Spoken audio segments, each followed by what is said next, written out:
अच्छा, जनगणना के बारे में कुछ जानते हैं आप लोग? जनगणना प्रत्येक क्या लिखा हुआ है कहीं कि प्रत्येक 10 वर्ष में होना ही चाहिए? तो जनगणना 10 वर्ष में क्यों होता है? क्वेश्चन अगर ये पूछ दिया जाए तो 10वें वर्ष में क्यों होता है? ठीक है, 12 वर्ष में भी हो सकता है, 14 वर्ष में भी हो सकता है, 10वें वर्ष में क्यों?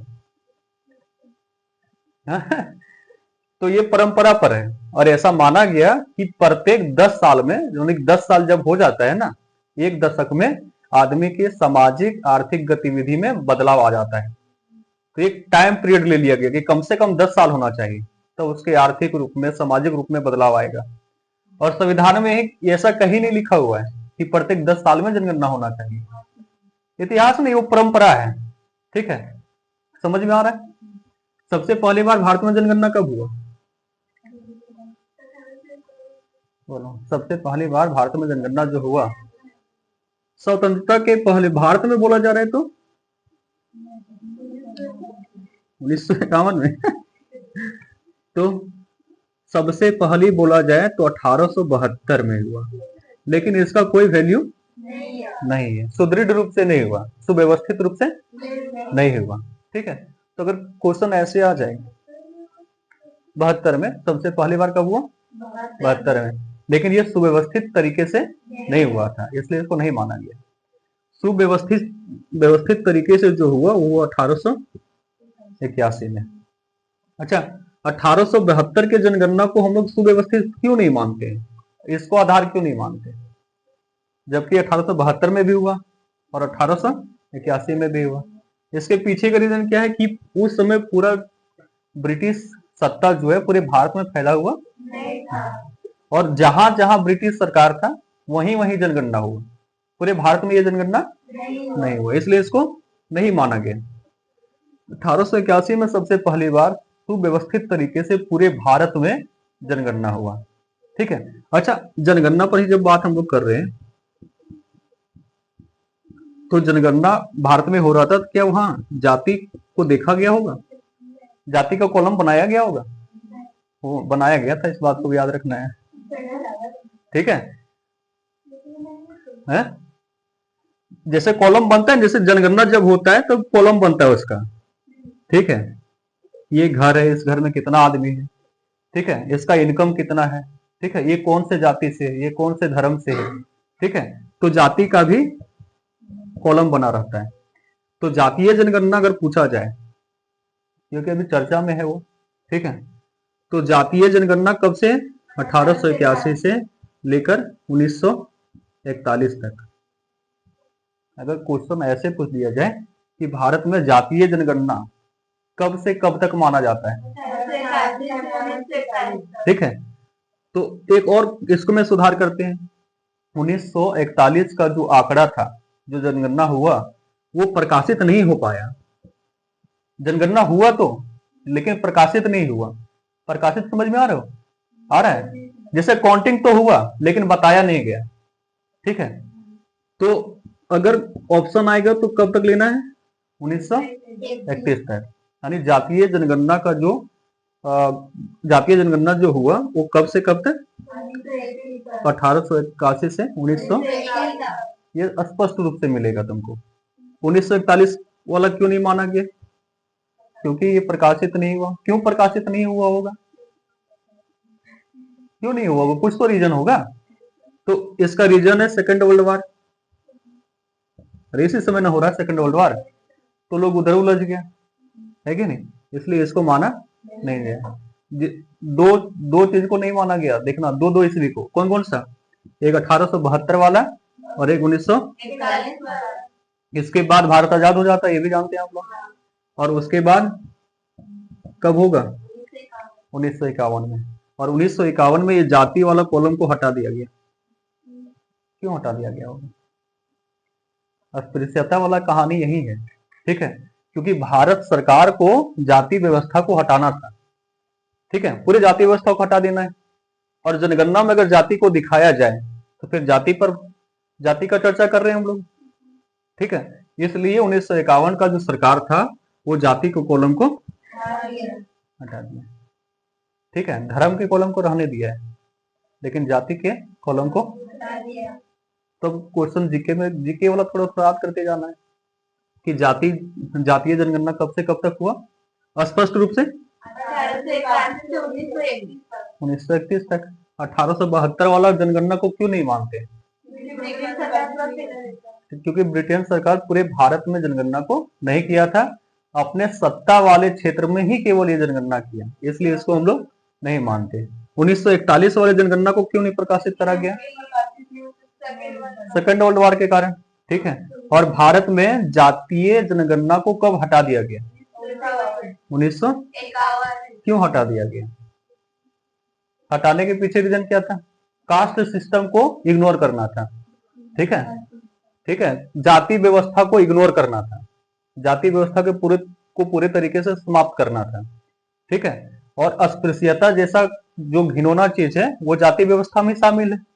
तो ऐसा कहा गया, भैया ऐसे करते हैं हम लोग, जाति व्यवस्था को हटा ही देते हैं, जनगणना में भी जाति नहीं गिनेंगे हम लोग, कोई जाति का कोई मतलब नहीं होगा। लेकिन क्या अभी के जनगणना में जाति को रखा जाता है? अभी के जनगणना में, अभी लास्ट जनगणना कब हुआ? 2011 में हुआ। तो क्या इसमें जाति वाला कॉलम था? नहीं था, नहीं था। ठीक है, नहीं था। अब ये बताना है कि इसके बाद कब जनगणना होना था? 2021 में। तो 2021 में जनगणना क्यों नहीं हुआ? कोरोना था इसलिए। तो 2022 में खत्म हो गया था कोरोना, अभी तक नहीं हो पाया है। कब होगा? डेट भी बता देते हैं। ठीक है, 1 मार्च 2027 को होगा। कब होगा?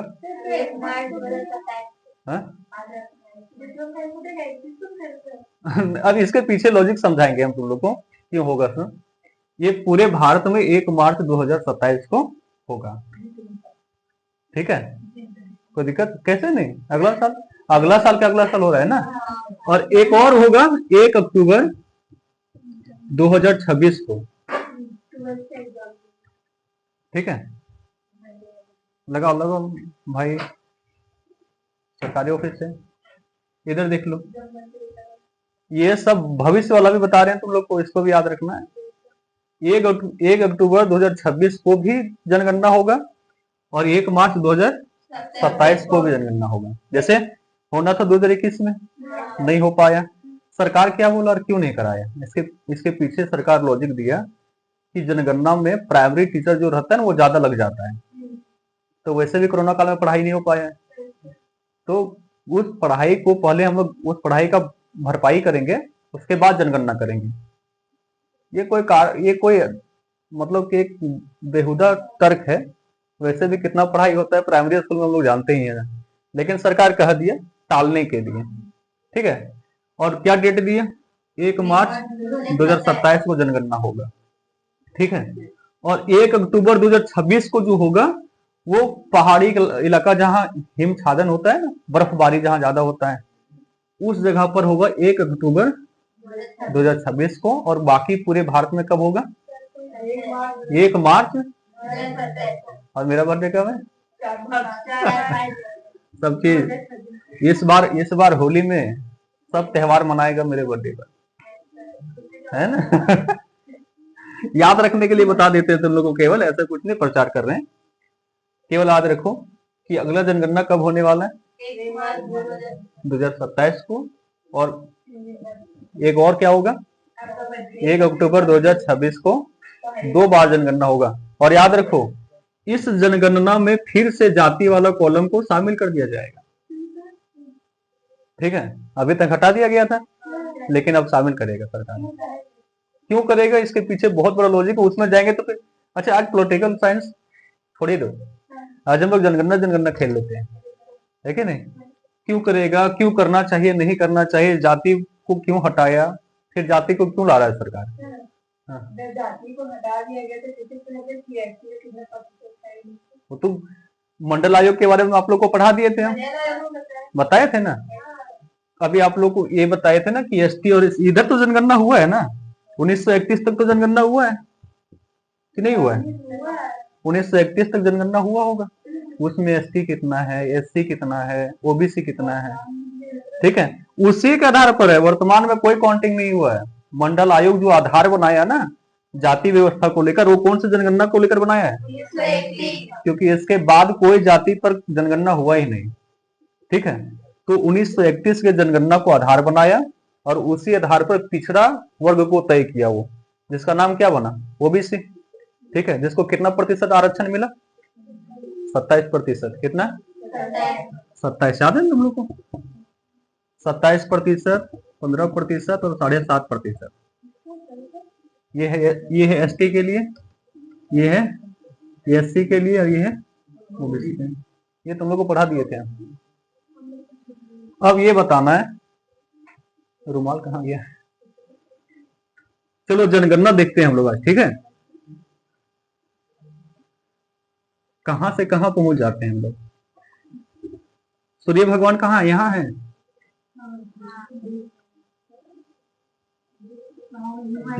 यही है ना? सूर्य भगवान पर नहीं चढ़ रहे हैं, जल जाएंगे। चलो छोड़ो। तो फर्स्ट बात ये याद रखना है कि जनगणना जो है वो उसका कोई टाइम पीरियड कहीं भी लिखा हुआ नहीं है, संविधान में ना लिखा हुआ है ना कानून में लिखा हुआ है कि 10 साल में होना चाहिए।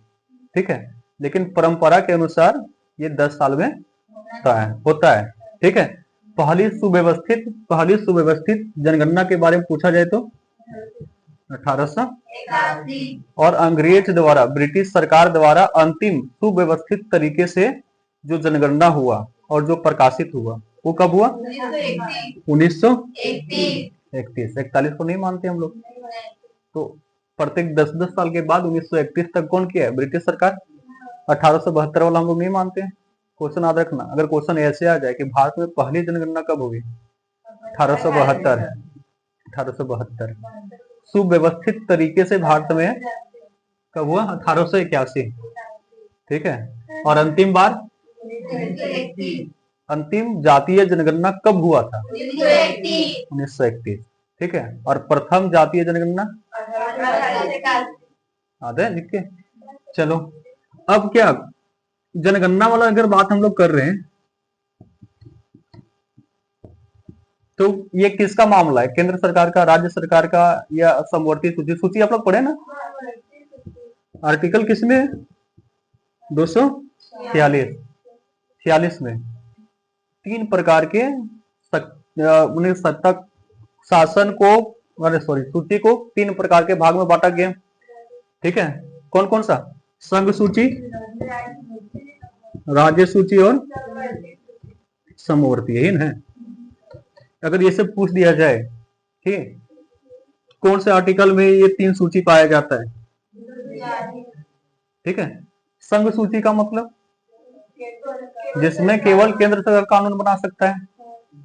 राज्य सूची मतलब जिसमें राज्य केवल कानून बना सकता है। समवर्ती सूची मतलब जिसमें राज्य सरकार भी कानून बना सकता है।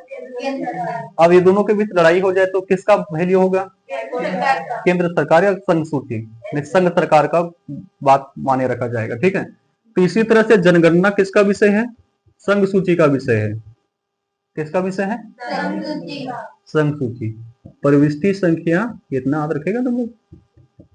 प्रविष्टि संख्या 69। अगर लिस्ट देखा जाए ना, 1 नंबर, 2 नंबर, 3 नंबर, 4 नंबर, तो 69वां नंबर पर जो है ना वो क्या है? जनगणना है। संघ सूची के 69वां नंबर पर 69वां प्रविष्टि कौन सा है? जनगणना है। इसका मतलब ये हुआ कि जनगणना केवल कौन कर सकता है? केंद्र सरकार या संघ सूची का मामला है ये। लेकिन हम लोग ये भी देखते हैं कि राज्य सरकार भी जनगणना करता है। जैसे बिहार राज्य सरकार अभी जनगणना किया था जाति के आधार पर, तेलंगाना किया था, तमिलनाडु किया था। तो जब ये संघ सूची का विषय है तो राज्य कैसे करेगा? राज्य क्यों करता है? अगर राज्य कर रहा होगा तो इसको रोकता होगा संघ सरकार, केंद्र सरकार। लेकिन ये क्या तर्क देता है? ये तर्क देता है कि अपने राज्य में लोक कल्याणकारी के लिए। ठीक है, हम लोग ये जानने के लिए जनगणना करते हैं कि इसमें कौन सा जाति की संख्या कितनी है, ताकि उस प्रकार से हम नियम बनाएं। ठीक है, उस प्रकार से नियम बनाएंगे और उस प्रकार से हम सबको सुविधा देंगे। तो ये भारत लोक कल्याणकारी देश है ना, और इसलिए इस बात को सुप्रीम कोर्ट भी मान लेता है। तो केंद्र सूची के होने के बाद भी राज्य जो है ये क्या कहा के जनगणना कर रहा है, लोक कल्याणकारी के लिए, ठीक है, कि जातीय जनगणना करें लोक कल्याणकारी के लिए, कि कौन सा जाति कितना है उसके आधार पर हम संसाधनों का बंटवारा ठीक ठाक तरह से करेंगे। और इसमें सुप्रीम कोर्ट भी इसको हाँ कहा है, ठीक है।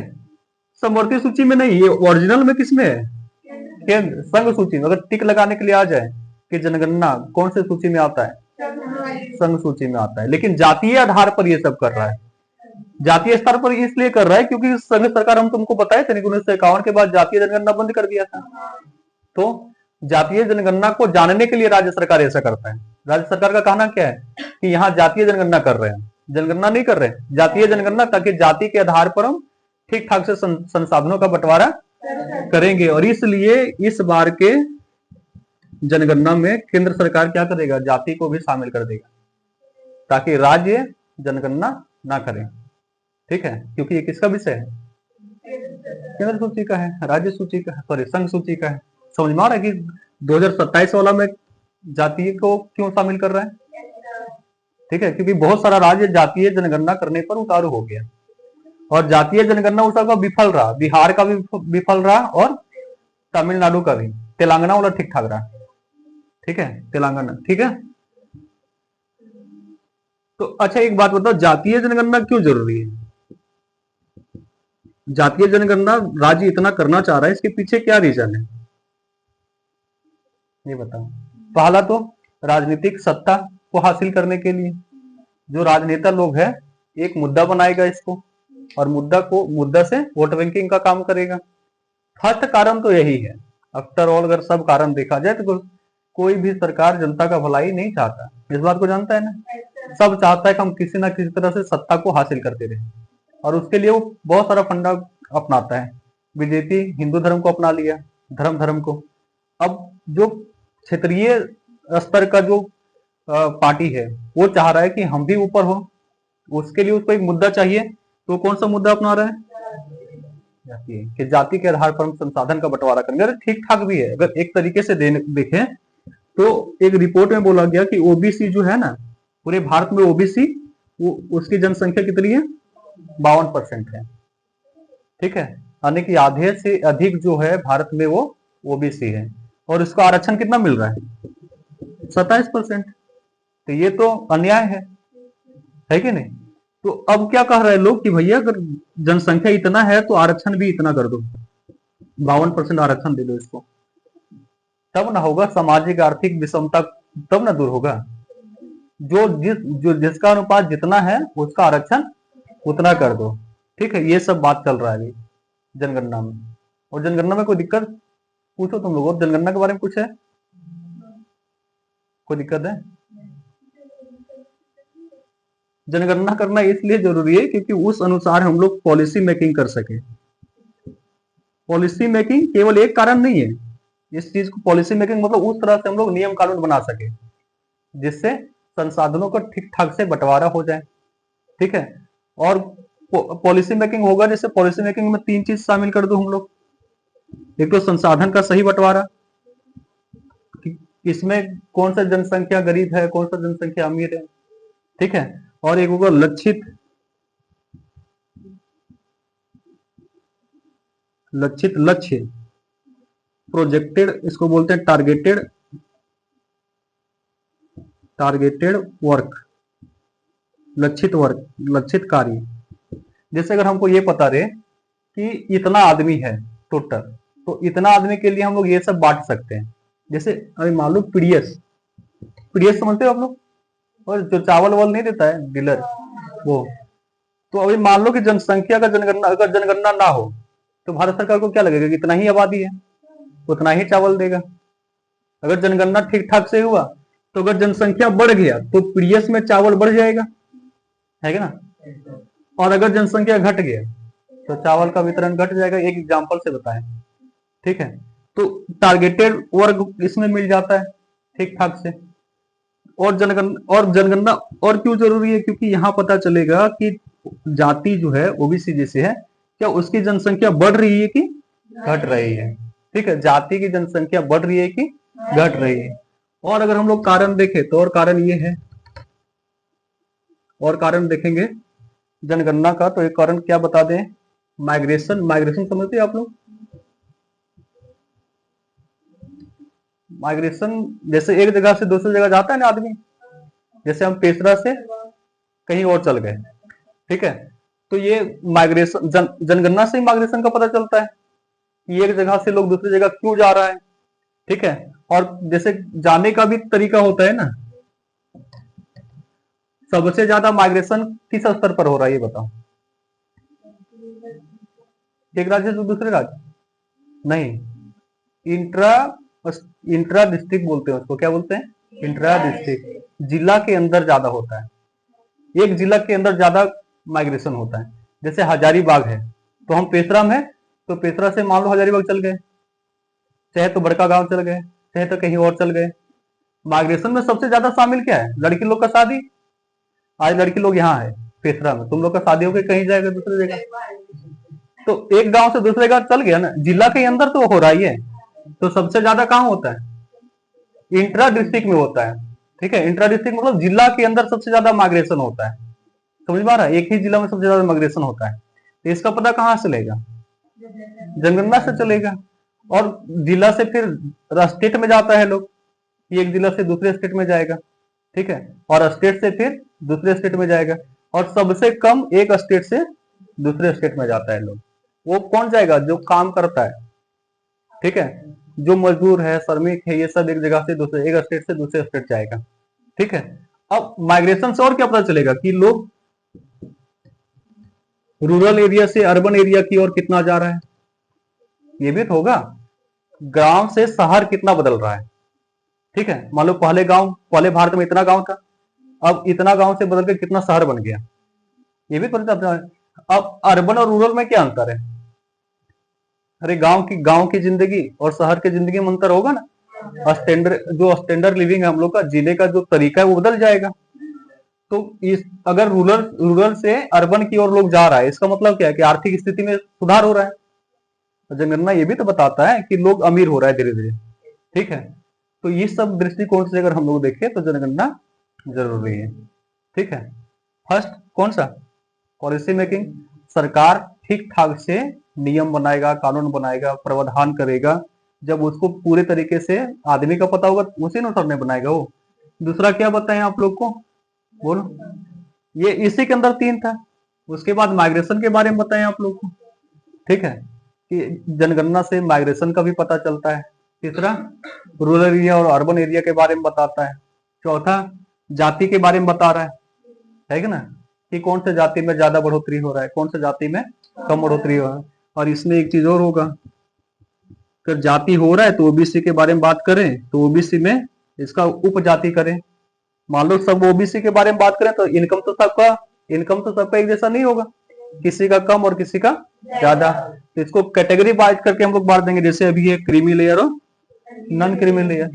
ठीक है, तो जनगणना से ही तो पता चलता है कि इसका इनकम 8 लाख से ज्यादा है तो इसको इसमें डाल दो, इसका 8 लाख से कम है तो इसको इसमें डाल दो।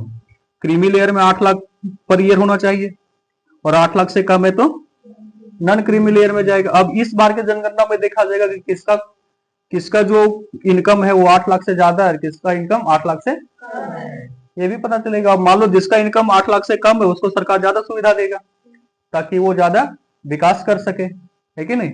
अभी हम लोग देख रहे हैं स्टेट में सब स्टेट में क्या कर रहे हैं, महिलाओं को कुछ आर्थिक सहायता दिया जाता है। जैसे झारखंड में क्या दे रहे हैं, मैया योजना 2500 रुपये प्रत्येक महीना दे रहे हैं। ये केवल झारखंड में नहीं, प्रत्येक राज्य में महिलाओं को सहायता देता है सरकार। ठीक है, तो अब ये देखा जाएगा कि हम जो पैसा दे रहे हैं उसका सदुपयोग हो रहा है कि दुरुपयोग। अगर सदुपयोग हो रहा होगा तो उसका इनकम बढ़ेगा। जैसे मान लो ये घर है, ये घर से अभी 10 साल पहले के बारे में बात करेंगे तो ये जब जनगणना जब हो रहा होगा तो यहाँ क्या लिख रहा होगा कि एक मकान है, एक पक्का मकान है, उसमें 2 रूम है। लेकिन इस बार जब जनगणना में आएगा तो क्या देखेगा कि इस मकान में आए तो 4 रूम हो गया। तो सरकार के पास क्या डाटा जाएगा कि पहले 2 था अब 4 हो गया। अब वहां देख, उस समय 10 साल पहले देख रहा होगा कि इसके घर में चापाकल नहीं था, अब चापाकल हो गया, मोटरसाइकिल नहीं था मोटरसाइकिल हो गया। मतलब आर्थिक दृष्टि से ठीक ठाक ये चल रहा है। ठीक है, तो उस तरह से वो पॉलिसी मेकिंग बनाएगा अपना कि हम जो पैसा दे रहे हैं सरकार, उसका सदुपयोग हो रहा है और इतना जनसंख्या आगे बढ़ा और इतना जनसंख्या पीछे रहा, उसके अनुसार वो क्या करेगा, पॉलिसी बनाएगा अपना। समझ में आ रहा है? और कुछ जनगणना से संबंधित कोई चीज और कुछ बोलो, कोई दिक्कत है? नहीं ना? रुको तो जरा।